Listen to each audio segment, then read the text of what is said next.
동이 트기 전 마을은 아직 깊은 잠에 빠져 있었다. 싸늘한 새벽 공기 속 매화의 손끝이 거친 무명천 위를 조심스레 더듬었다. 어제 저녁 등잔불 아래에서 꿰맨 옷고름은 여전히 잿빛이 감돌았다.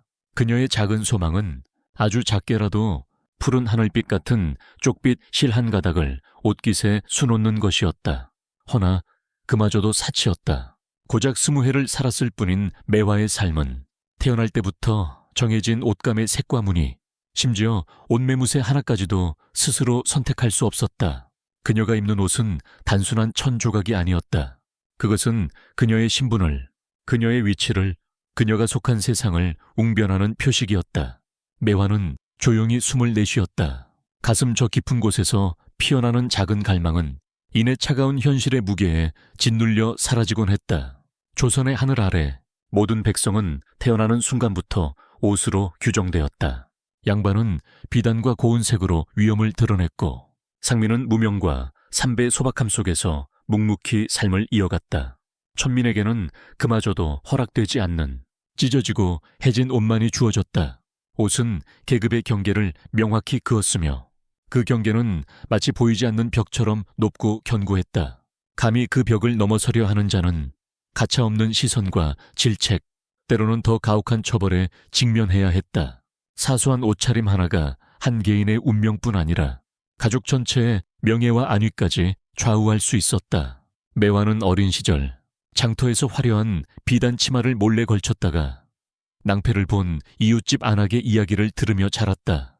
그 안악은 며칠 밤낮을 울었고 그 일은 두고두고 마을 사람들의 입방에 오르내렸다. 단순히 옷 한 벌의 문제가 아니었다. 그것은 곧 사회 질서에 대한 도전이자 감히 넘볼 수 없는 선을 침범하는 행위로 여겨졌다. 이토록 엄격하고 숨막히는 복장 규정은 대체 어디에서 비롯된 것일까? 단순히 신분 질서를 유지하기 위한 표면적인 장치였을까? 아니면 거대한 왕국의 뿌리 깊은 사상과 철학, 혹은 당시 조선을 둘러싼 복잡한 국제 정세와 경제적 현실이 빚어낸 필연적인 결과였을까? 매화의 잿빛 옷고름이 드리운 그림자 속에는 겉으로 드러나지 않는 수많은 질문들이 숨쉬고 있었다. 조선의 백성들은 왜 스스로를 이토록 촘촘한 옷의 그물망 속에 가두어야만 했을까?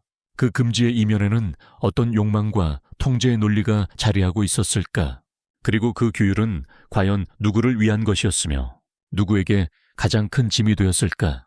매화가 살던 시대는 단순히 옷으로 신분을 가르는 것을 넘어 온 세상이 보이지 않는 실타래로 얽혀 돌아가는 시절이었다. 하늘의 움직임은 땅의 삶을 좌우했고 멀리 떨어진 대륙의 바람은 작은 마을의 밥상까지 흔들었다. 17세기부터 19세기에 이르는 조선은 소빙하기의 한가운데를 관통하며 혹독한 자연과 씨름해야 했다. 겨울은 길고 매서웠으며 여름은 예측 불가능한 폭우와 가뭄으로 농민들의 애간장을 태웠다. 한 해 농사가 흉작으로 끝나면 백성들은 보릿고개를 넘기기 위해 풀뿌리와 나뭇껍질로 연명해야 했다. 굶주림은 단순히 배를 채우지 못하는 고통을 넘어 사회 전체의 불안을 증폭시키는 불씨가 되었다. 이러한 기후변화는 경제적 기반을 뒤흔들었다. 농업 생산량은 불안정했고 이는 곧 국가의 세수 감소로 이어졌다. 조정은 부족한 재정을 메우기 위해 백성들에게 더 많은 세금을 부과하거나 노역을 강제해야 했다. 그러나 고통받는 백성들에게서 더 이상 쥐어짤 것이 없었다. 이 시기 청나라와의 교류는 비단, 약자의 서적 등 새로운 문물과 함께 막대한 은이 유입되는 통로가 되기도 했으나 동시에 사치품 소비를 부추기는 양면성을 지녔다. 상인들은 부를 축적했지만 그분은 대부분 소수의 수중에 머물렀고 대다수 농민의 삶은 여전히 피폐했다. 빈부격차는 더욱 심화되었고 이는 곧 사회 불만을 고조시키는 주요 원인이 되었다. 정치적으로는 극심한 당쟁의 시대였다. 붕당 정치는 왕권을 견제하는 동시에 국가 운영의 효율성을 저해했다. 끊임없는 정쟁은 국력을 소모시켰고 민생을 돌볼 여력을 앗아갔다. 특히 예속 논쟁과 같은 의례 문제는 단순한 예법의 다툼을 넘어 정치 세력 간의 헤게모니 싸움으로 비화되곤 했다. 이러한 논쟁의 중심에는 유교적 가치관이 굳건히 자리 잡고 있었는데 이는 국가의 통치 이념이자 사회 질서의 근간이었다. 모든 것은 유교적 이상에 따라 재단되었고 사람들의 생각과 행동, 심지어 입는 옷까지도 유교적 규범의 잣대로 평가받았다.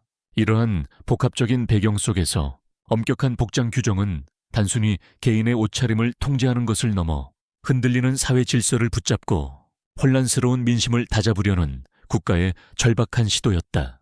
기후변화로 인한 경제적 어려움, 심화되는 빈부격차, 그리고 끝없는 당쟁 속에서 조선 사회는 붕괴의 위협을 느끼고 있었다. 지배층은 유교적 예법을 강화함으로써 사회 전체의 기강을 바로잡고 각자의 자리를 지키게 함으로써 혼란을 막으려 했다. 옷은 그들에게 있어 가장 가시적이고 효과적인 통제 수단이었다. 매화의 잿빛 옷고름은 이 거대한 시대의 무게를 묵묵히 견디고 있는 수많은 조선 백성들의 소리 없는 외침이었다. 매화의 남편 돌쇠는 새벽별이 지기도 전에 지게를 짊어지고 산으로 향했다. 그의 옷은 몇 번이나 기워 누더기가 된 삼배 적삼이었고 찢어진 바지가랑이 사이로 드러난 종아리에는 거친 풀잎에 긁힌 상처가 훈장처럼 박혀 있었다.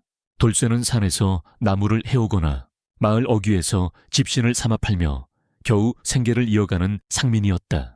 그의 아버지는 노비였으나 운 좋게도 면천되어 상민의 신분을 얻었고 돌쇠는 그 덕에 비록 가난하지만 최소한의 자유를 누릴 수 있었다.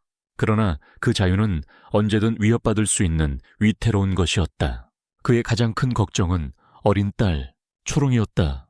초롱이는 이제 겨우 6살, 해맑은 눈으로 아버지를 올려다보는 딸을 볼 때마다 돌쇠의 가슴은 미어지는 듯했다. 초롱이의 옷은 매화가 몇 년 전부터 입던 낡은 무명 옷을 잘라 만든 것이었다. 색은 바래고 올이 풀렸지만 매화는 매일 밤 작은 손으로 바늘을 놀려 한 땀 한 땀 기워 입혔다. 마을의 또래 여자아이들은 종종 어머니가 만들어준 색동 저고리를 입고 뛰어놀았지만 초롱이에게는 그런 사치가 허락되지 않았다. 그저 잿빛, 흑빛 아니면 희끄무레한 미색의 옷만이 초롱이의 몫이었다. 돌쇠는 알고 있었다.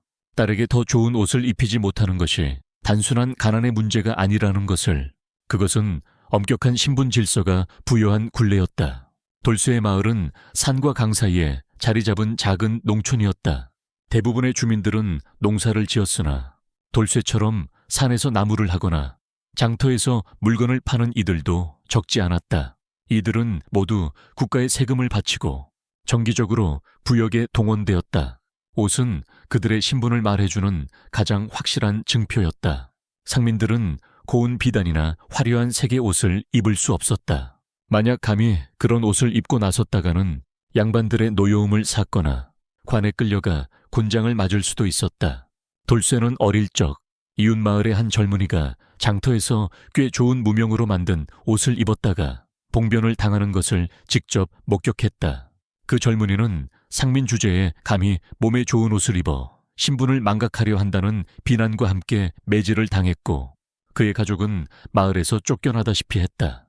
그날의 기억은 돌쇠의 가슴에 깊이 박혀 감히 신분 질서를 거스를 엄두조차 내지 못하게 했다. 돌쇠의 내면에는 두 가지 상반된 감정이 공존했다.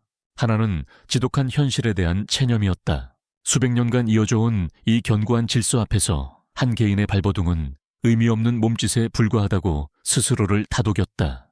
다른 하나는 어린 딸을 향한 애끓는 부성이었다. 초롱이가 세상의 멸시와 차별 속에서 살아가야 할 미래를 생각하면 그의 심장은 찢어지는 듯 아팠다. 그는 그저 딸이 무탈하게 자라 자신처럼 고된 삶을 살지 않기를 바랄 뿐이었다. 그러나 그 소망조차 이 엄격한 옷의 규율 속에서는 너무나도 큰 꿈처럼 느껴졌다.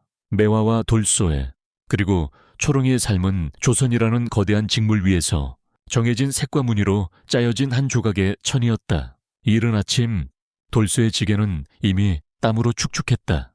땔감으로 쓸 나무를 구하기 위해 산을 오르는 길은 늘 고되고 험난했다. 거친 바위와 미끄러운 흙길을 헤치며 그의 낡은 삼배 옷은 찢어지고 해졌다. 이 옷은 그의 삶의 흔적이자 매일의 노동을 견디는 갑옷이었다. 그러나 동시에 이 옷은 그가 아무리 애써도 벗어날 수 없는 신분의 족쇄였다. 한 푼이라도 더 벌기 위해 돌쇠는 읍내 장터까지 10리길을 걸어갔다. 지게에 가득 실린 땔감과 직접 삼은 집신은 그의 유일한 재산이었다. 장터는 늘 활기찼지만 돌쇠에게는 냉혹한 현실의 현장이었다. 양반들의 화려한 비단 옷자락에 스치는 옆에서 그는 초라한 모습으로 집신을 팔았다. 집신 한 켤레의 값은 고작 단량, 쌀 한 대도 되지 않는 돈이었다. 쌀 한 석은 대략 20냥이었으니 집신 20켤레를 팔아야 겨우 쌀 한 석을 살 수 있었다. 그러나 쌀 한 석으로는 온 가족이 한 달을 버티기조차 버거웠다. 그마저도 흉년이 들면 쌀값은 천정부지로 치솟아 단양짜리 집신은 더욱 보잘것없는 가치가 되었다. 돌쇠는 쌀값만 오르지 않기를, 부디 하늘이 비를 내려 풍년이 들기를 매일 밤 빌었다. 그러나 그의 기도는 종종 차가운 현실 앞에서 무력했다. 지난해의 가뭄은 돌쇠의 가족에게 큰 시련을 안겨주었다. 마을의 우물이 마르고 밭작물이 시들어 죽었을 때 돌쇠는 굶주리는 아내와 딸을 보며 밤잠을 설쳤다. 그는 빚을 내어 쌀을 사야 했고 그 빚은 그의 어깨를 짓누르는 또 하나의 짐이 되었다. 빚을 갚기 위해 그는 더 많은 나무를 하고 더 많은 집신을 삼아야 했다. 그의 몸은 날마다 지쳐갔지만 쉴 틈은 없었다. 이 모든 어려움 속에서도 그는 감히 자신의 옷차림에 변화를 줄 생각조차 할 수 없었다. 좋은 옷은 사치이자 신분을 넘어서려는 불경한 시도로 여겨졌기 때문이다. 만약 그가 조금이라도 나은 옷을 입고 장터에 나섰더라면 혹독한 눈총을 받거나 심지어 집신을 팔지 못하는 지경에 이르렀을지도 모른다. 이처럼 엄격한 복장 규정은 단순히 미적인 기준을 넘어 경제적 활동과도 밀접하게 연결되어 있었다. 상민이 감히 비단 옷을 입는 것은 그가 그 옷을 살 만한 재력이 있다는 것을 과시하는 행위로 비춰질 수 있었고 이는 곧 다른 양반들의 심기를 건드리는 일이었다. 벼슬 없는 상민이 부를 축적하는 것을 탐탁지 않게 여기는 풍조 속에서 옷은 부의 과시를 막고 신분 질서를 유지하는 강력한 통제 수단이 되었다. 돌쇠는 매일같이 땀 흘려 일했지만 그의 노고는 늘 정해진 틀 안에서만 인정받았다. 그는 자연의 변덕 앞에서 그리고 거대한 신분 제도 앞에서 한없이 나약한 존재였다. 그의 낡은 옷은 그가 아무리 발버둥쳐도 바꿀 수 없는 운명의 굴레를 상징했다. 돌쇠의 삶을 옥죄는 것은 비단 가난과 신분만이 아니었다. 그를 짓누르는 거대한 그림자는 바로 가혹한 세금과 탐욕스러운 관리들의 부패, 그리고 숨막히는 유교적 예법이었다. 조선의 백성들은 토지에 부과되는 전세, 집집마다 거두는 호세, 그리고 병역 대신 납부하는 군포 등 수많은 세금에 허덕였다. 특히 군포는 본래 한 필이었던 것이 두 필로 늘어나는 등 백성들의 부담을 가중시켰다.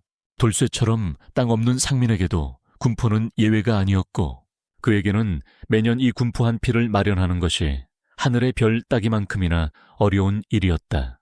게다가 문제는 세금 자체만이 아니었다. 세금을 걷는 과정에서 관리들의 횡포와 부패는 백성들의 삶을 더욱 피폐하게 만들었다.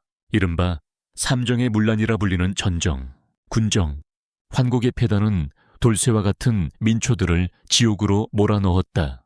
전정에서는 실제 경작 면적보다 많은 토지에 세금을 부과했고 군정에서는 죽은 사람이나 어린아이에게까지 군포를 물리는 백골징포, 황구첨정과 같은 악행이 만연했다.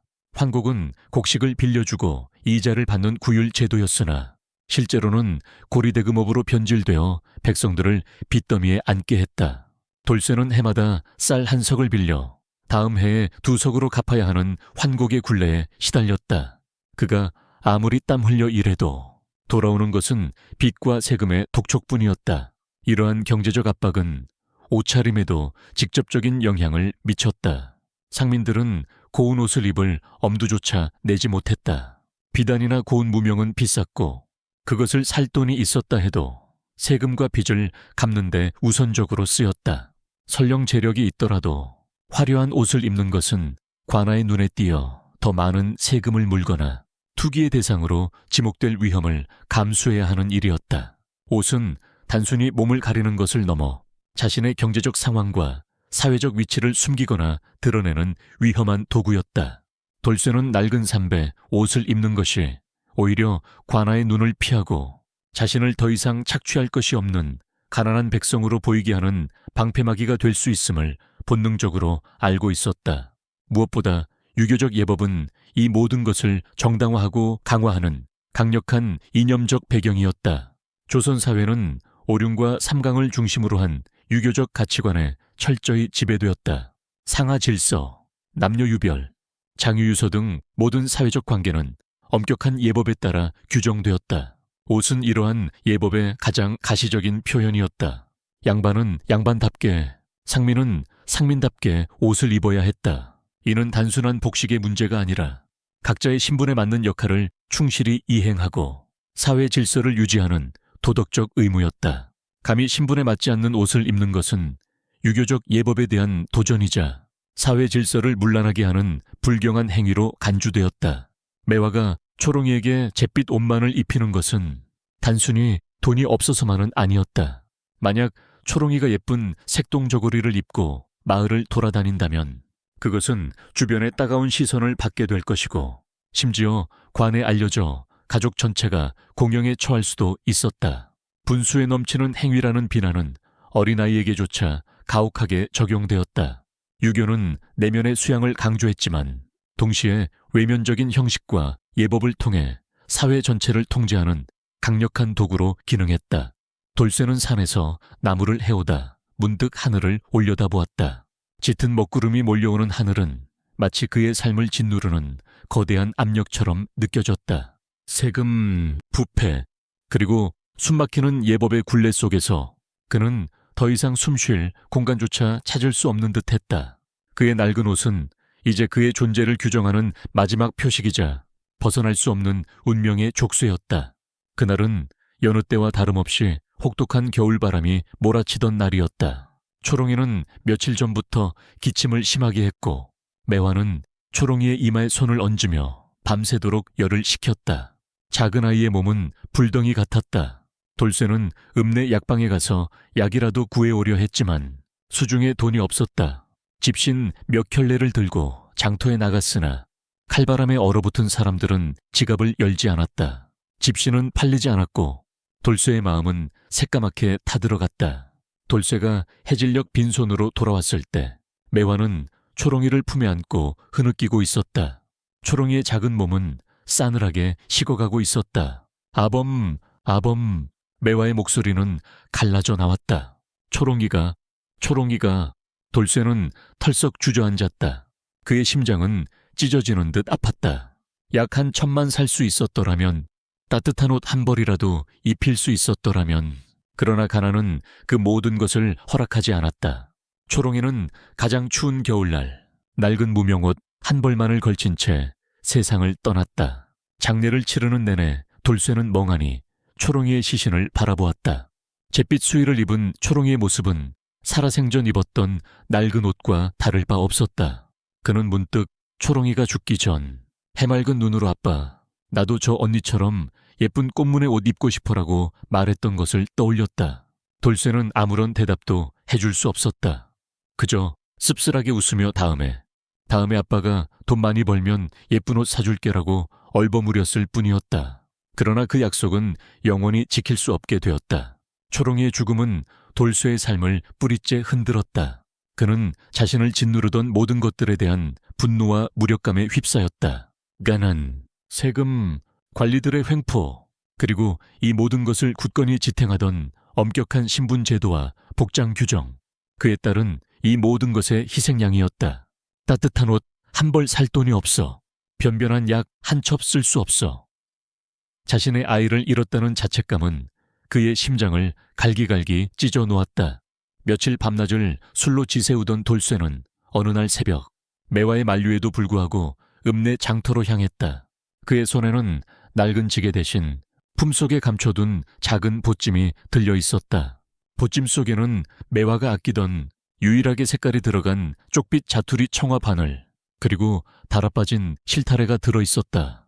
그는 초롱이가 그토록 입고 싶어 했던 꽃무늬 옷을 직접 만들어주지는 못했지만 적어도 딸의 마지막 길만은 조금이라도 아름답게 해주고 싶었다. 그러나 그것은 감히 상민이 범할 수 없는 금기였다.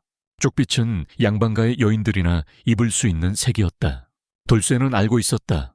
이 행동이 어떤 결과를 초래할지. 하지만 그의 마음속에는 더 이상 두려움보다 깊은 슬픔과 절망, 그리고 체념이 자리하고 있었다. 그의 낡은 삼배, 옷 위로 억누를 수 없는 비통함이 비처럼 쏟아져 내렸다. 그는 이제 이 세상의 어떤 규칙도 어떤 처벌도 두렵지 않았다. 그에게 남은 것은 오직 죽은 딸을 향한 사무치는 그리움뿐이었다. 새벽녘, 고요한 한양의 골목길, 아직 어둠이 채 가시지 않은 시간, 낡은 초가지 문틈으로 희미한 등불이 새어나온다. 잿빛 저고리에 무릎까지 오는 치마를 입은 한 여인이 웅크린 채 앉아 달아해진 옷감을 바느질하고 있다.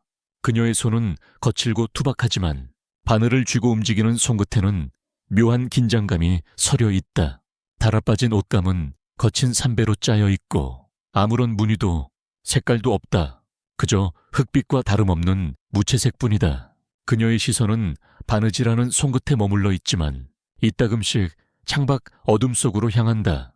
멀리서 들려오는 새벽 종소리가 묵직하게 울리고 여인의 어깨는 살짝 움츠러든다. 그녀의 이름은 복순. 20해를 겨우 넘긴 나이지만 그녀의 삶은 이미 오래된 옷감처럼 달아 있었다.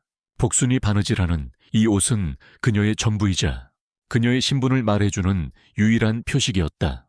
왕실의 비단옷이 금실 은실로 화려하게 수놓아지고 양반가의 도포자라기 바람에 휘날릴 때마다 미묘한 색의 향연을 펼치는 것과는 너무나도 다른 풍경.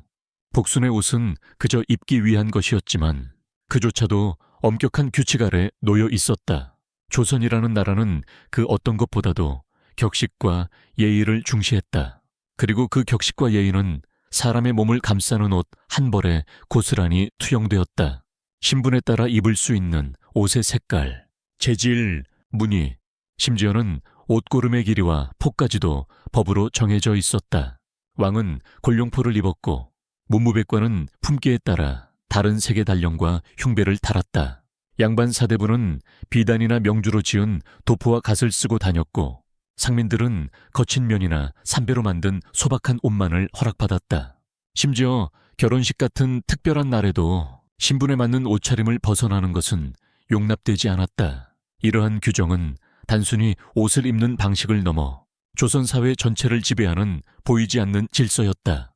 길을 걷다 마주치는 이의 옷차림만 보아도 그가 어떤 신분이며 어떤 계층에 속하는지 한눈에 알 수 있었다.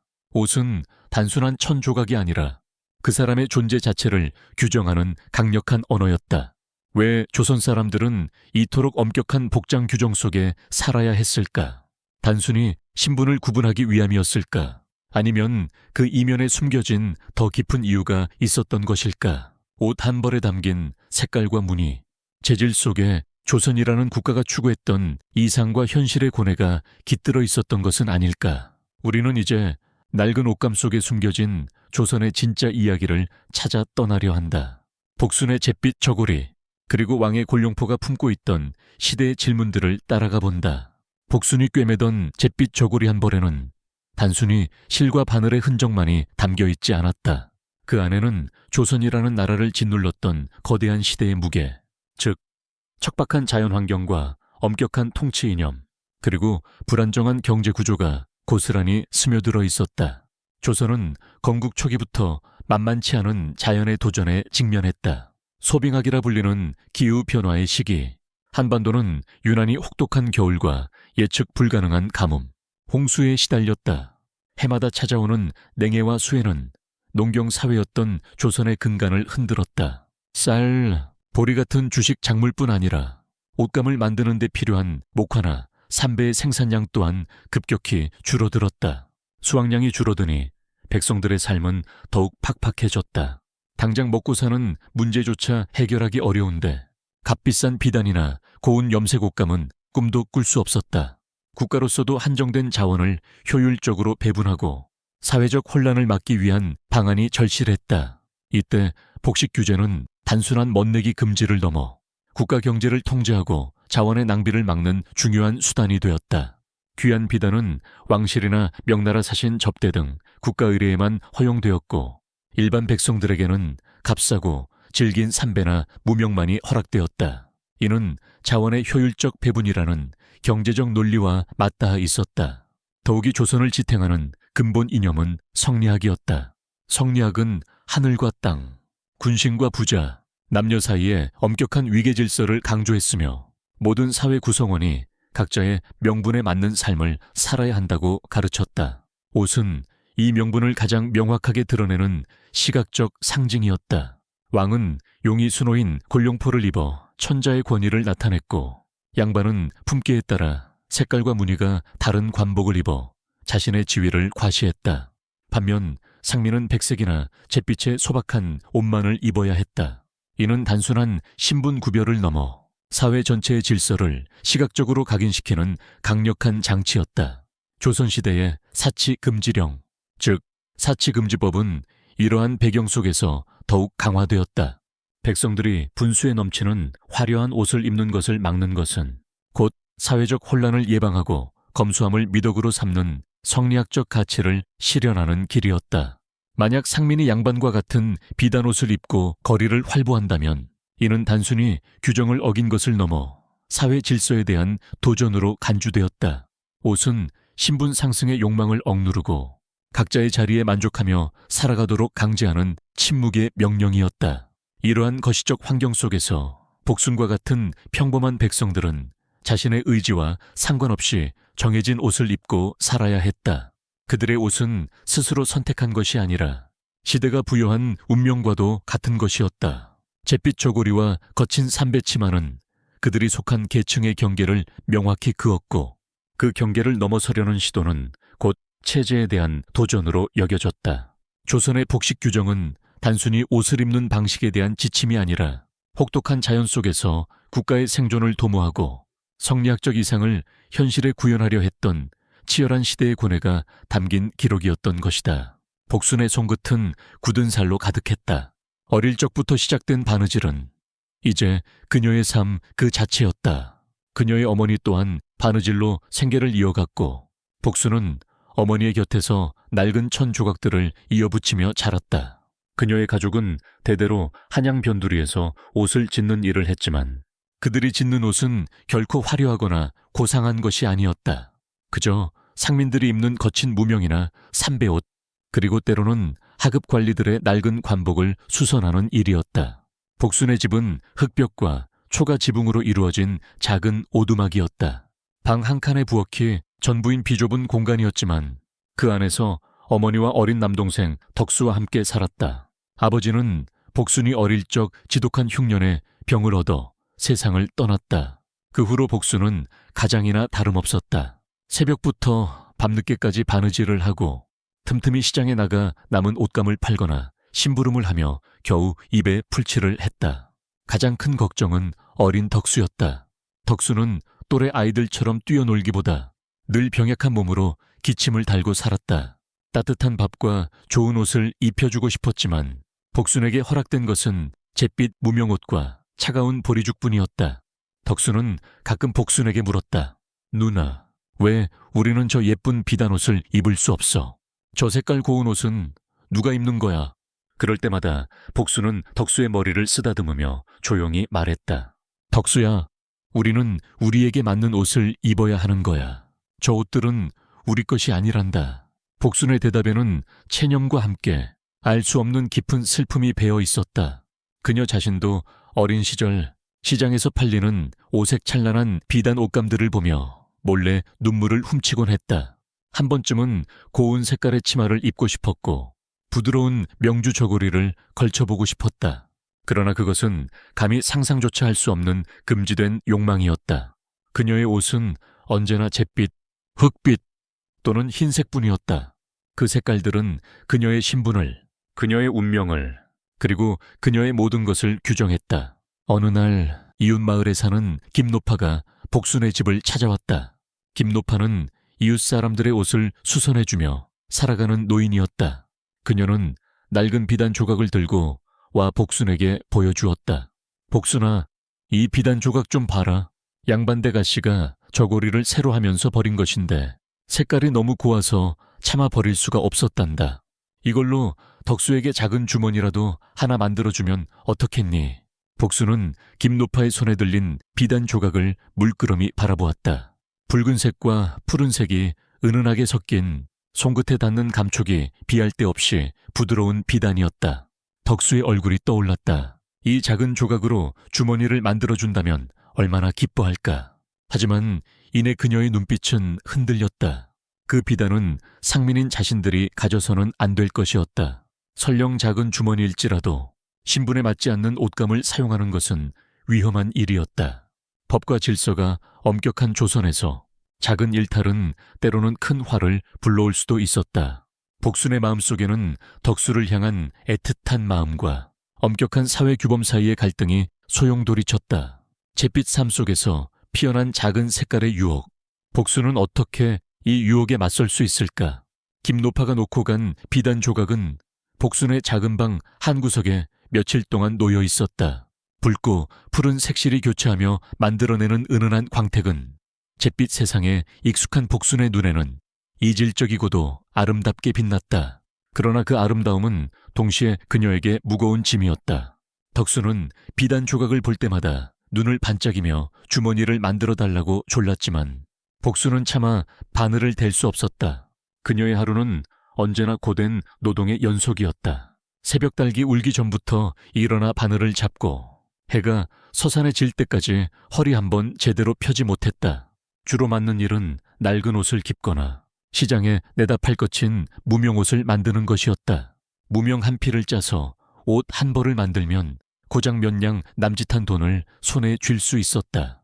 한 냥은 엽전 연립에 해당했는데 이마저도 쌀 한 되를 사기에는 턱없이 부족한 금액이었다. 쌀 한 섬, 즉 8말 정도의 곡식이 한 가족이 한 달을 버틸 수 있는 최소한의 양이었으니 복순의 수입으로는 쌀 한 섬을 채우는 것이 요원한 일이었다. 특히 겨울은 복순 가족에게 잔인한 계절이었다. 얼어붙은 손으로 바늘을 쥐고 차가운 방에서 밤늦도록 일해야 했다. 덕수의 기침은 겨울마다 더욱 심해졌고 복수는 따뜻한 약재라도 구해 먹이고 싶었지만 그럴 여유가 없었다. 약재값은 물론이거니와 겨울철에는 옷감도 귀해져 일거리마저 줄어들기 일쑤였다. 자연의 혹독함은 복순의 노동을 무력하게 만들었다. 한 해 농사가 흉년이라도 들면 옷감을 짤 목화나 삼배 가격이 치솟아 원료를 구하는 것조차 어려워졌다. 복순은 매일같이 하늘을 올려다보며 비나 눈이 적당히 내리기를 혹은 맑은 날이 이어지기를 빌었다. 그녀의 삶은 자연의 변덕에 너무나도 취약했다. 이런 상황에서 신분 질서를 유지하기 위한 복식 규정은 복순에게 또 다른 형태의 족쇄였다. 만약 그녀가 양반들의 옷을 짓거나 화려한 비단옷을 만들어 팔 수 있었다면 어땠을까? 분명 더 많은 돈을 벌고 덕수에게 따뜻한 밥과 약을 사줄 수 있었을 것이다. 그러나 그것은 상상조차 할 수 없는 일이었다. 양반들의 옷은 특정 장인이나 관청 소속의 기술자들만이 만들 수 있었고 일반 백성이 비단 같은 고급 옷감을 다루는 것은 엄격히 금지되었다. 설령 구한다 해도 이를 재단하고 염색하는 기술은 고도의 숙련을 요구했으며 무엇보다 그런 옷을 입을 수 있는 신분 자체가 정해져 있었다. 복수는 자신의 손으로 아무리 열심히 바느질을 해도 결국 잿빛 무명옷만을 만들 수밖에 없는 현실에 깊은 무력감을 느꼈다. 그녀의 기술과 노동은 신분에 의해 정해진 한계 안에서만 허용되었다. 땀과 노력이 고스란히 담긴 옷 한 벌이 결국은 자신들의 가난한 신분을 더욱 공고히 하는 상징이 된다는 사실은 그녀를 더욱 고통스럽게 했다. 김노파가 준 비단 조각은 그래서 더욱 복순의 마음을 흔들었다. 그 작은 조각은 금지된 아름다움이자 동시에 벗어날 수 없는 현실의 벽을 상징하는 듯했다. 복순은 그 비단 조각을 볼 때마다 자신의 손끝에서 피어날 수 없는 화려함과 가족을 위해 더 나은 삶을 주고 싶지만 그럴 수 없는 자신의 처지를 동시에 느꼈다. 복순의 삶을 옥죄는 것은 비단 자연의 변덕과 신분 제약뿐만이 아니었다. 조선의 백성들은 보이지 않는 거대한 덫, 즉 가혹한 세금과 탐관오리의 수탈, 그리고 숨막히는 유교적 예법의 그물망 속에서 허덕여야 했다. 복순의 가족 또한 예외는 아니었다. 매년 거두어가는 세금은 그야말로 피를 말리는 고통이었다. 조선시대의 세금은 크게 토지세인 전세, 특산물을 바치는 곡물, 그리고 군역이나 요역을 대신하는 역으로 나뉘었다. 복순의 가족은 비록 소작농은 아니었지만 집터에 대한 전세와 더불어 명목상으로라도 지역 특산물을 바치거나 노동력을 제공해야 했다. 문제는 이 세금들이 정해진 법도대로 거치지 않는 경우가 허다했다는 점이다. 곡물은 특히 백성들을 고통스럽게 했다. 예를 들어 한 마을의 특정 지역에서 나지 않는 귀한 물품을 곡물로 바치라는 명이 떨어지면 백성들은 그 물품을 구하기 위해 몇 배의 돈을 들여야 했다. 이때 탐관오리들은 중간에서 이권을 취하며 백성들의 고열을 짜냈다. 이른바 박납이라는 악습이었다. 관아의 아전들은 백성 대신 곡물을 바치겠다고 나서서는 정작 백성들에게는 시세보다 훨씬 비싼 값으로 곡물을 요구했다. 복순의 마을에도 해마다 정해진 곡물 외에 명목 없는 잡세가 추가되거나 관아의 잔치에 필요한 물품을 대라는 요구가 빈번했다. 이 모든 비용은 고스란히 복순과 같은 평범한 백성들의 어깨에 얹혔다. 이번에는 관에서 새 관복을 지어야 한다며 무명 10피를 더 내라고 하는구나. 어머니의 한숨 섞인 목소리가 복순의 귀에 박혔다. 관아의 아전들은 자신들의 새 옷을 짓기 위해 백성들에게 없는 무명을 강요했고 기한 내에 바치지 못하면 가혹한 매질과 벌금을 물렸다. 복순은 밤을 새워 바느질을 해야만 했다. 그녀의 손은 이미 바늘에 찔리고 실에 쓸려 엉망이 되어 있었다. 자신이 꿰매는 이 무명옷이 결국 탐관오리의 배를 채우고 그들의 권위를 상징하는 옷이 될 것이라는 생각에 복순의 마음은 더욱 쓰라렸다. 이러한 경제적 압박에 더해 유교적 예법은 복순과 같은 백성들의 삶을 더욱 옥죄는 무형의 족쇄였다. 유교는 검소함을 미덕으로 삼았지만 이는 주로 상민들에게 강요되는 덕목이었다. 양반들은 사치스러운 비단옷을 입으면서도 백성들에게는 검소함을 설파했다. 특히 복식 규정은 유교적 신분 질서를 시각적으로 구현하는 가장 강력한 수단이었다. 어머니, 저번 장날에 옆 마을 김 서방네 아들이 비단 조각이 박힌 각근을 했다가 곤장을 맞았대요. 덕수의 말이 복순의 가슴을 철렁하게 만들었다. 신분에 맞지 않는 옷차림은 단순한 위반을 넘어 사회 질서를 문란하게 하는 불경한 행위로 간주되었다. 이는 단순한 법적 처벌을 넘어 공동체로부터의 비난과 배척으로 이어질 수 있었다. 복순은 덕수가 혹여라도 김노파가 준 비단 조각으로 주머니를 만들어 밖에 가지고 나갈까봐 노심초사했다. 그 작은 비단 조각 하나가 덕수에게 어떤 화를 불러올지 알 수 없었다. 유교적 예법은 심지어 상중의 복장까지 엄격하게 규정했다. 부모님이 돌아가시면 3년상을 치르며 거친 삼배 상복을 입어야 했고 그 기간 동안은 화려한 옷은 물론 평상복조차 제대로 입을 수 없었다. 이는 효를 중시하는 유교 사상의 발현이었지만 때로는 가난한 백성들에게 큰 부담이 되기도 했다. 상복을 마련하는 것조차 힘든 경우가 많았기 때문이다. 복수는 매일같이 밀려드는 바느질감과 끝없이 이어지는 세금 독촉, 그리고 혹여라도 신분에 어긋나는 행동을 할까봐 두려워하는 마음속에서 한치의 여유도 찾을 수 없었다. 그녀의 삶은 거대한 맷돌에 갇힌 곡식처럼 으깨지고 있었다. 잿빛 저고리 한 벌에 담긴 의미는 이제 단순한 신분 표시를 넘어 생존을 위한 처절한 몸부림이자 불합리한 체제에 갇힌 한 인간의 비극적인 초상이었다. 김노파가 건넨 비단 조각은 이제 그녀의 손에서 벗어날 수 없는 뜨거운 감자처럼 느껴졌다. 과연 복수는 이 억압적인 현실 속에서 어떤 선택을 할 수 있을까? 아니, 그녀에게 선택의 여지란 있기나 한 것일까? 그 겨울은 유난히 혹독했다. 매서운 한파가 연일 이어졌고 덕수의 기침은 밤마다 복순의 가슴을 저미는 소리가 되었다. 작은 방 안에는 온기가 없었고 얇은 이불만으로는 덕수의 떨림을 막을 수 없었다. 복수는 자신의 낡은 저고리를 벗어 덕수의 몸에 덮어주었지만 그것만으로는 역부족이었다. 덕수는 끙끙 앓으며 열에 들떠 신음했다. 누나, 추워. 그리고 배고파. 덕수의 희미한 목소리에 복순의 심장은 찢어지는 듯했다.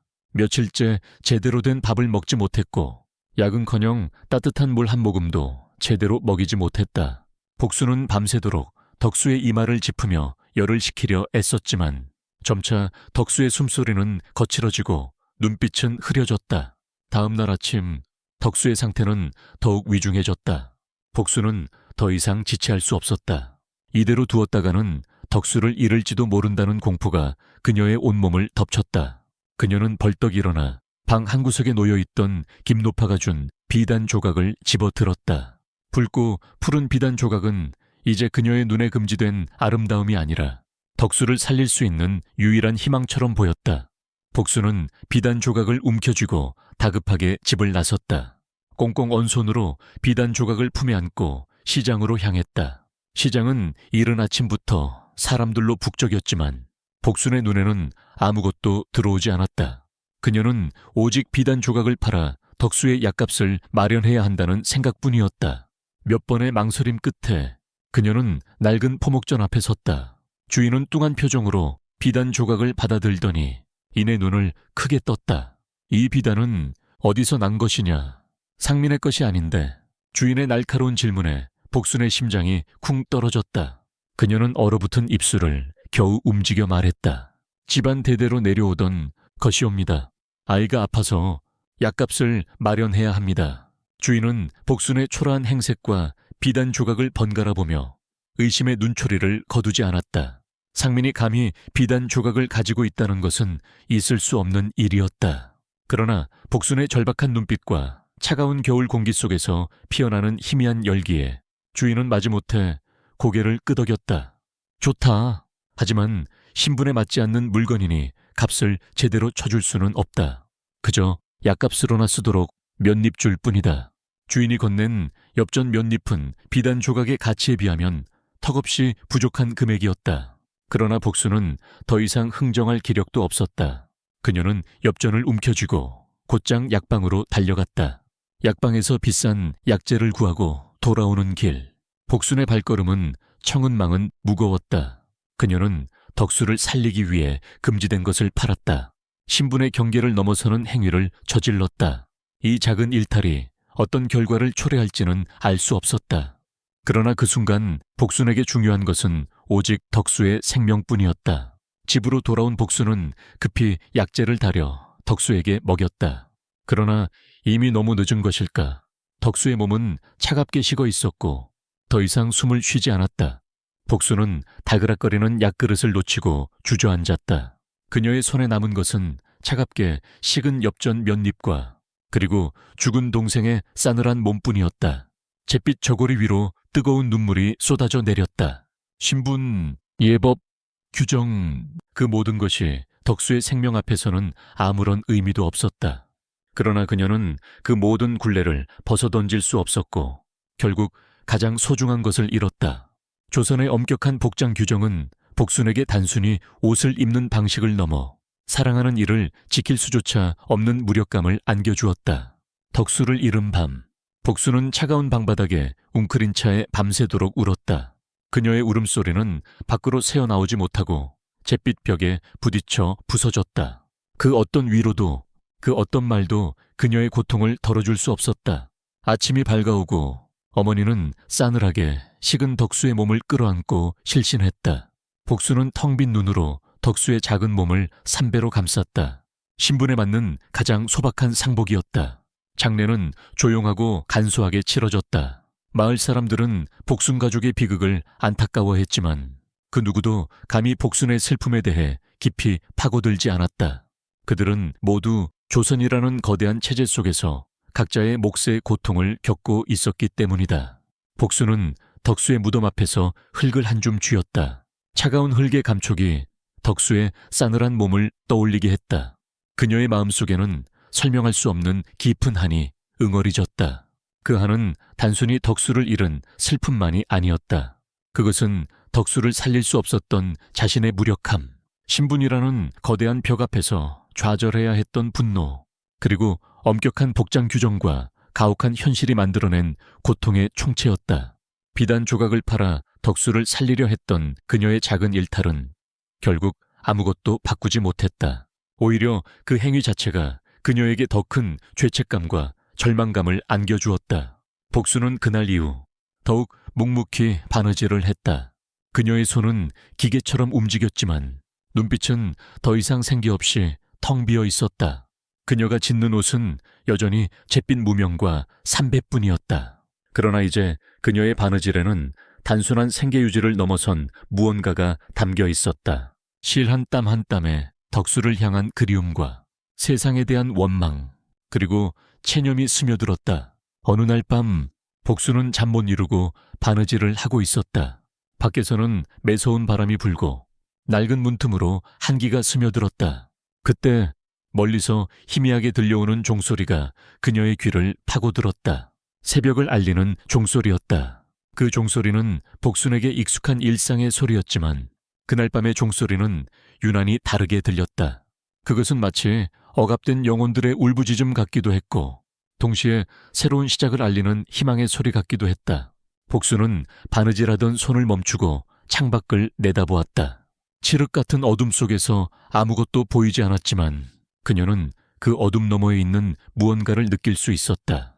덕수를 잃은 슬픔과 함께 그녀의 마음속에는 작은 불씨 하나가 피어오르고 있었다. 그것은 단순한 저항이 아니었다. 수백 년간 이어져온 침묵과 인내의 유산 속에서 복수는 자신만의 방식으로 이 거대한 시스템에 질문을 던지기 시작했다. 그녀는 여전히 잿빛 옷을 입고 잿빛 옷을 지을 것이다. 그러나 그 잿빛 속에는 더 이상 단순한 체념만이 존재하지 않을 것이다.